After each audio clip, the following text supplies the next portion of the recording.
Friends దయచేసి subscribe చేసేటప్పుడు పక్కనే ఉన్న గంట సింబల్ నొక్కి యాక్టివేట్ చేసుకోండి. అలాగే ఆల్రెడీ సబ్స్క్రైబ్ చేసిన వాళ్ళు కూడా బెల్ బటన్ నొక్కడం మర్చిపోకండి. రంగస్థలమే ఆమె పాఠశాల. రంగస్థల కళాకారులే ఆమెకు ఆత్మబంధువులు. నచ్చిన పాత్రలతోనే ఆమె సహజీవనం. ఇండస్ట్రీలో చిన్న పెద్ద అందరి చేత అమ్మ అని పిలువబడే ఏకైక అమ్మ నిర్మలమ్మ.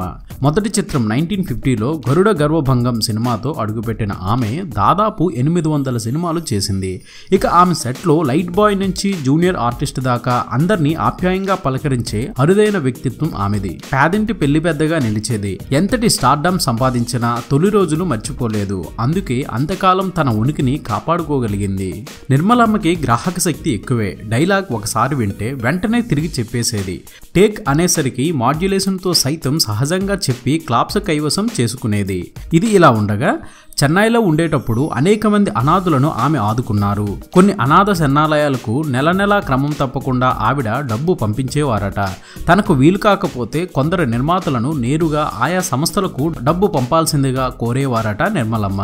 అంత గొప్ప మనసు, ఇంకెంతో నిర్మలమైన వ్యక్తిత్వం ఆమె పేరుకు తగ్గట్టుగా ఉంటుంది. ఇది బులెటిన్. మరొక తాజా బులెటిన్ తో మీ ముందుకు వచ్చేస్తాను. అనుక్షణం మనకు మూవీ అప్డేట్స్ అందిస్తున్నాం. మన ఎస్వీఆర్ మీడియా యూట్యూబ్ ఛానల్ ని సబ్స్క్రైబ్ చేయండి, మమ్మల్ని ఆశీర్వదించండి. Please subscribe and thank you.